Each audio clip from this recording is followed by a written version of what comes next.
Hi, Vaughan at westcoatbellpottery.ca in Nova Scotia, Canada. I have to make a platter, so I'm going to throw 4. So I thought I'd tag you along with me and just see whether I can think up some tips for you as I'm throwing them.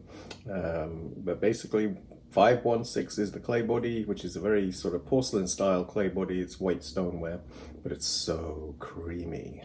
But anyway, that's available in Canada, I assume elsewhere as well, maybe in the United States. But BMX 5 is a very similar clay to it. I have the commission for a platter that's got a tall rim.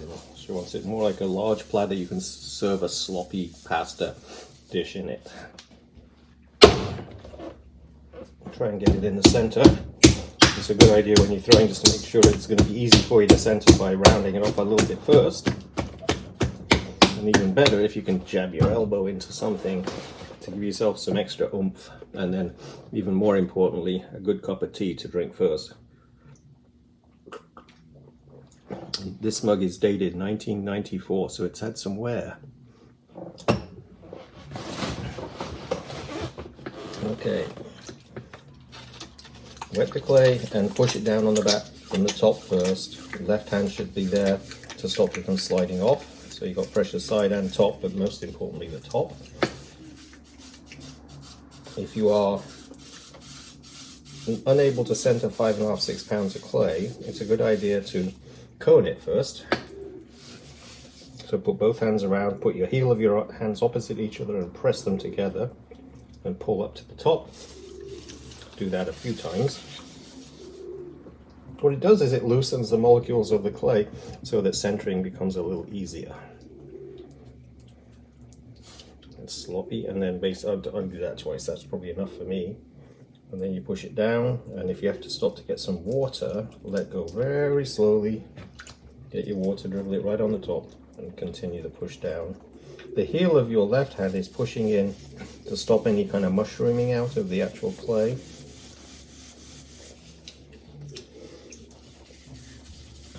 And then when you've got it, which is fairly in the center there, I'm going to continue to push down from the top with my left hand pushing sideways in to keep the compression on the side wall so you don't get that mushrooming or any little ripples forming.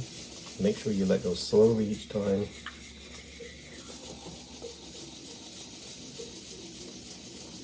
Go slowly each time.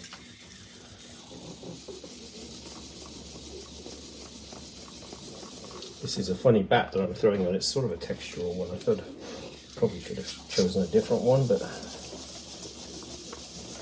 it's made of fiberboard that I varnished several times and smoothed it in between, but still it has a sort of slight texture. Now, judge your thickness. I can go down a little bit more.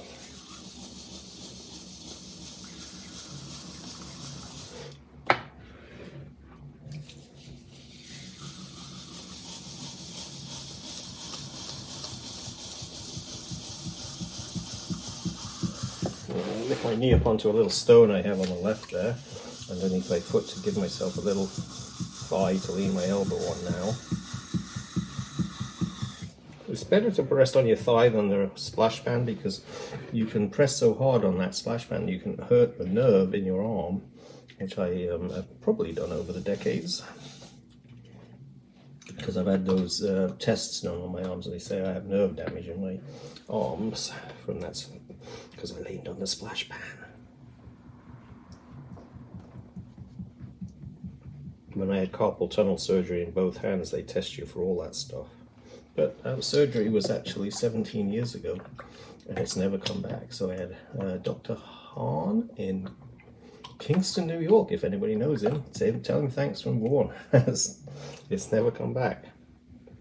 I had that surgery, and it was actually like, you wake up from the anesthetic and you think, oh, where are my arms? Because the tingling is completely gone. And you think, oh my god, I lasted 2 years putting this off, and then so all of a sudden you have the surgery and the tingling all goes away.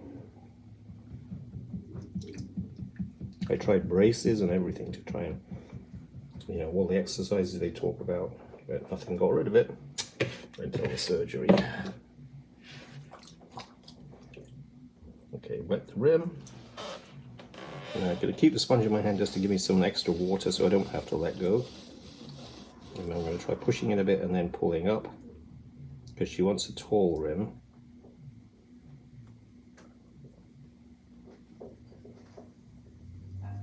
But having the sponge there that's squeezing a little bit of water as you go stops you having to let go to get some water.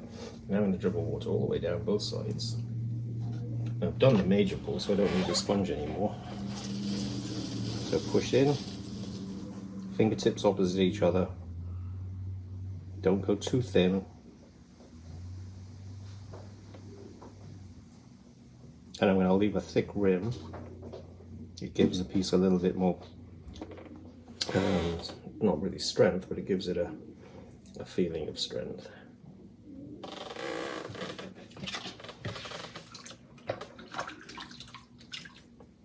And this is one of those super smooth sponges. I just bought some of these. They're really nice because they don't leave a texture in the clay as you pull it across the surface. Some of my old rougher sponges they're much looser, kind of weave, whatever it is, and they leave a texture. This is a synthetic sponge. It's actually nicer.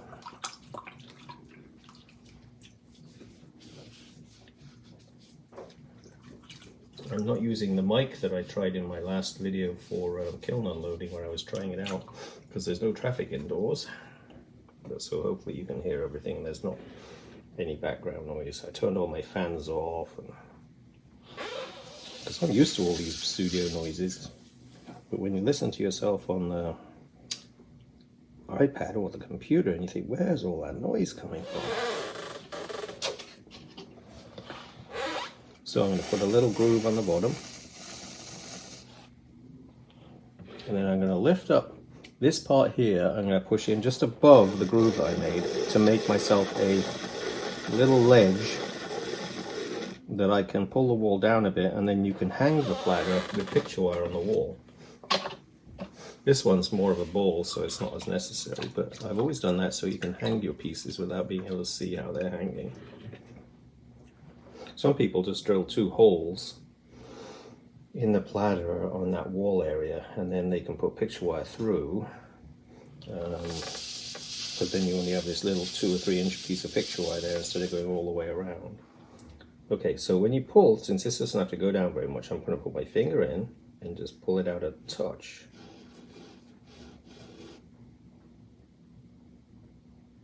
To open it up a little bit.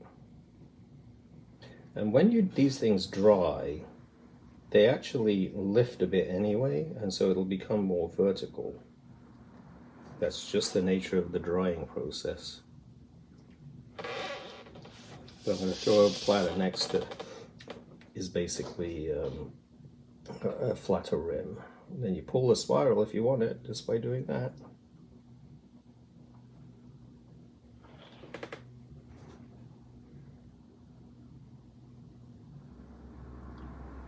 And that's it.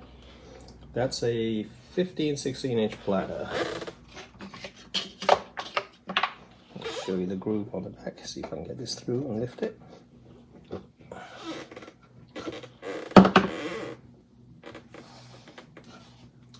See that little undercut there? So that's where picture wire would go to hang the piece on the wall. And if you're doing pictorial pieces, then that's a great way of, just having it floating on the wall. Okay, so this is also a 5.5 pound lump of clay. Thank you. Thank you.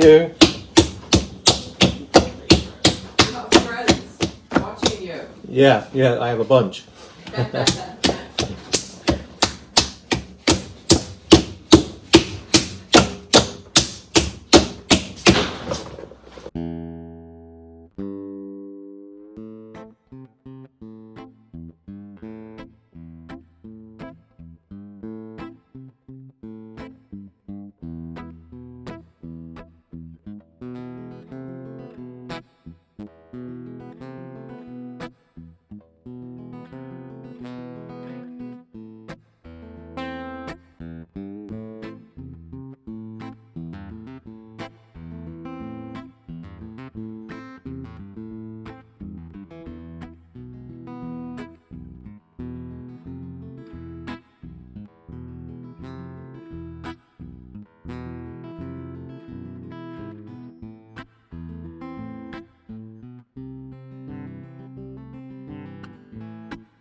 Now, I have never done this before, so I am going to try something that I've seen, but I've never tried.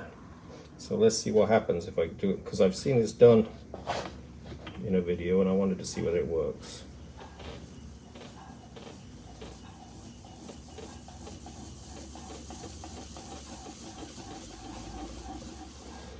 Well, it's fairly decent. Is it supposed to be wet? I don't know. Let's try a little bit more.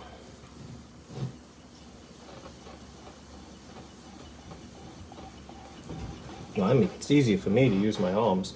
I'm not impressed because it seems like I'm having to put so much pressure on this and it's going down a little bit, but not as fast as when I do it with my arms. Here, because you can't have it past the midway.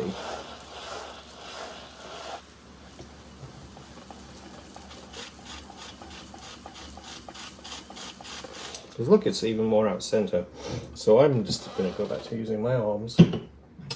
It's not bad. It made it a bit easier maybe to get it down that far.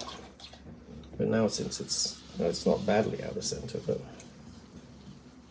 anyway, let's see what I can do now with my hands. Maybe it did make it easier.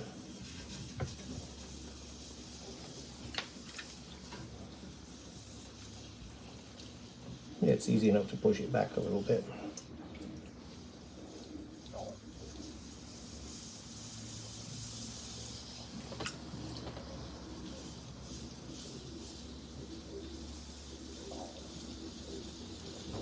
I think because my hand has a shorter area to put pressure on, that I have to put on less pressure to make it go out than I do with the rolling pin, which you have to put a lot of pressure on because you're distributing your pressure on such a large area.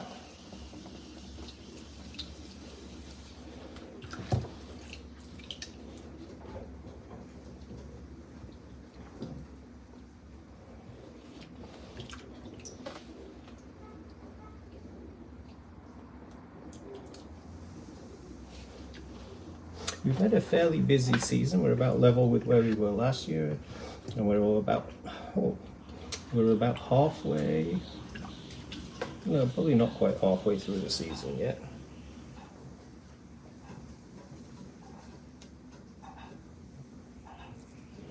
Oh, there's a little squall coming in, a little rain shower. We're so happy to get rain because there are forest fires in Canada. There is every year now. I guess Australia the same way.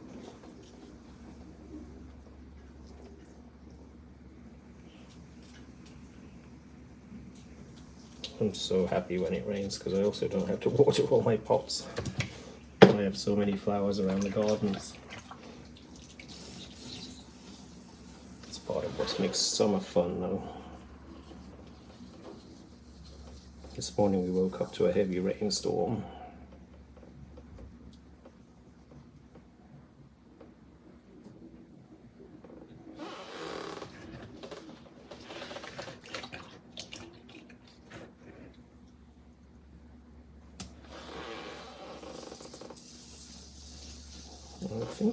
Let's have a look at this. I think I could take the base a little bit thinner. I'm going to push that down a bit more.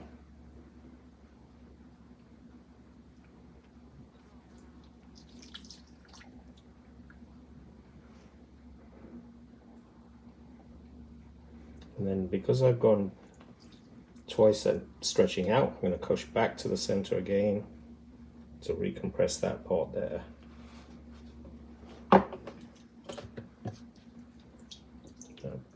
Probably gained a little width too.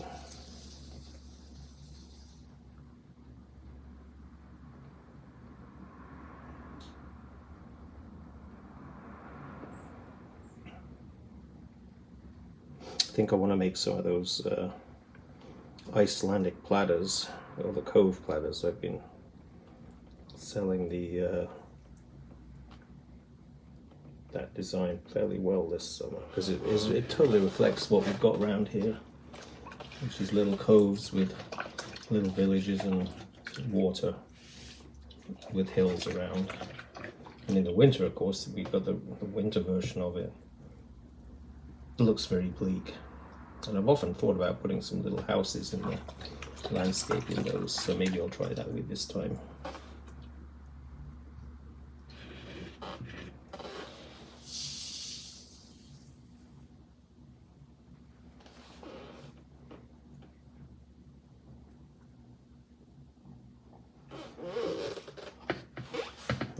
vertical groove again.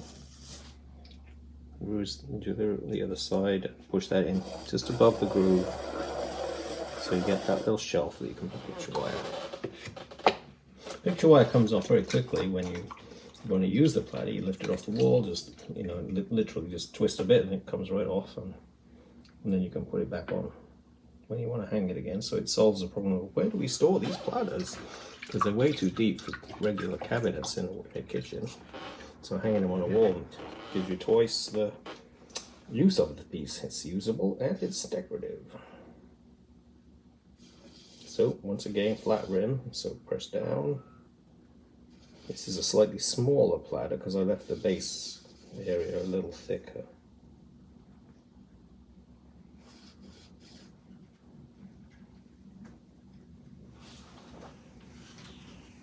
And maybe I'll do a little spiral in here.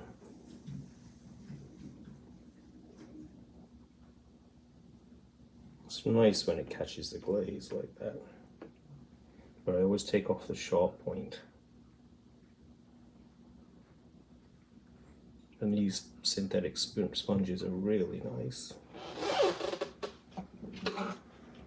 Lifting it off.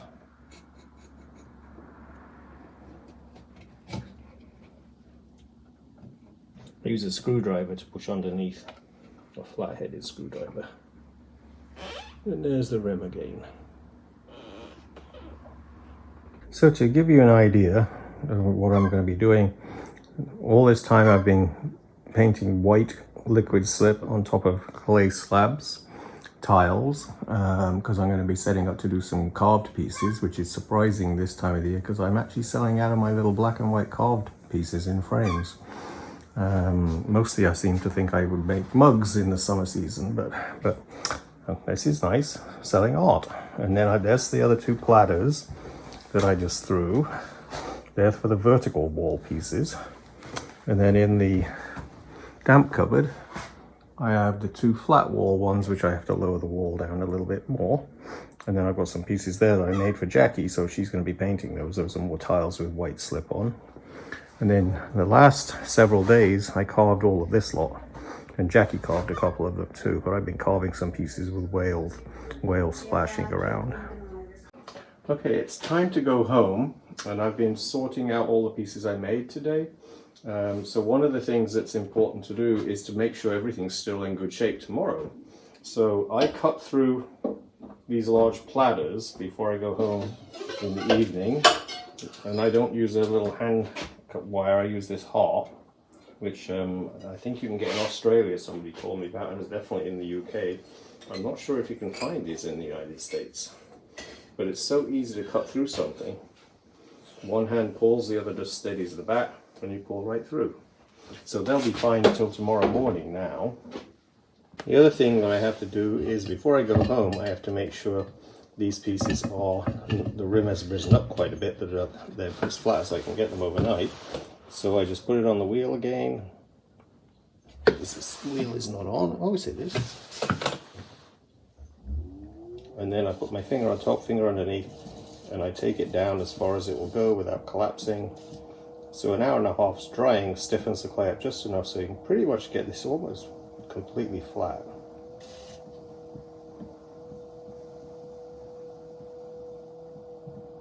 There you go. And then by morning it will have risen up all over again. So now I just have to cut through this and it'll be fine. Okay. So when you have to trim these platters, the reason I put that undercut underneath the rim of the platter is so that when I turn it upside down I can grip it with my fingers without it slipping out of my hands. So you don't have to worry, because this thick little foot that you have underneath there is a bit of an undercut, so you can turn it upside down like that and you don't have to worry about it. And of course it's leather hard now. And then I place it down on a bat. Now the bat is a wooden bat. It's about 18 inches across. So I usually throw 16, 17-inch platters. And it's covered in a yoga mat that I cut into a circle, which makes really good for sticking. It's a rubber surface, so the piece, when it spins, you don't need to fasten it down. It's just going to be stuck by that rubber surface. which is now, this rubber surface is probably 20 years old and it's still sticky. So it was a good piece yoga mat. So anyway, trimming it, whatever tool you want to trim with. I like to leave the undercut because it will actually act as a picture wire holder. Okay, back to work. I had a customer. So anyway, I use these metal ribs. They're worn out, but they make great trimming tools. As long as the clay is leather hard, it just scrapes off enough without making any marks in the clay. So I do that just to make sure there's no lines that look like a crack, because customers will often see the bottom and think if there's a mark it might be a crack. So I'm using my magic pebble.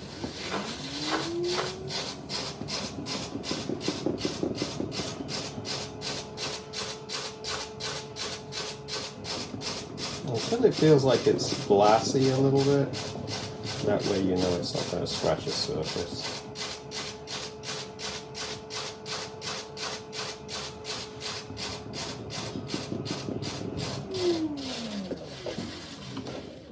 And then you can lift it again because you have your undercut still.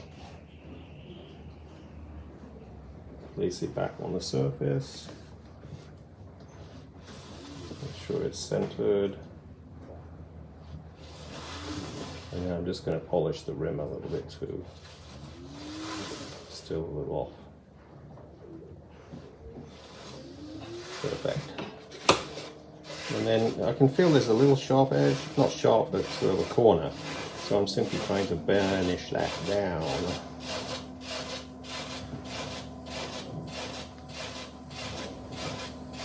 This is August the 15th today, so we're halfway through August. We have about 2 weeks of peak season left. And then we'll be in the off season, which is a lot more sane. Of course, I don't have to deal with hungry people, but the bakery next door has hungry people saying, "Where's my dinner?"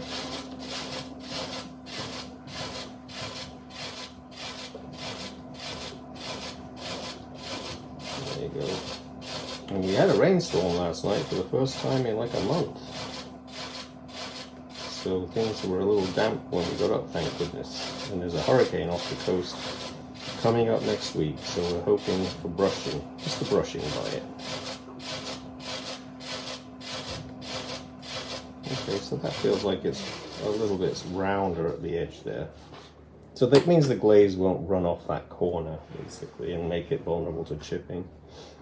And that's it for a platter. You know, it's just a matter of drying it slowly. Don't let them dry fast. This platter's been sitting in here for 4 or 5 days. And then, you know, drying slowly in a damp cupboard so it doesn't crack. He thinks it's funny out there, doesn't he? There you go. I'm going to decorate these platters as a landscape. I had run out of wall pieces to put up, so I figured I could throw platters and frame them. Not frame them, and put picture wire around them and hang them up pretty quickly to actually fill the walls, because I hate seeing empty walls in the middle of tourist season because people think you're picked over and, you know, they missed the best pieces. So but I've got 5, 6 of these platters, and I've made 5 wall pieces with the whales, so you'll see those coming out of the kiln if not already, and I'm framing those up, so it gives me like an extra 11 pieces to hang on the walls. Which will be nice because we have been selling artwork this year. It's a strange time with all the stuff going on around the world, but people feel confident enough to buy some art instead of functional pots. Thanks for watching. There'll be a few of these platters in here, the Cove series platters, and these are for a video I just did on platters, so turned out very nice. These always sell eventually. And there is another one of the Cove series platters. I may hang these if I have space to all together because they all are very similar. But I did try different colors in them, like the top of this one has the gray and the variegated blue reversed from the other one.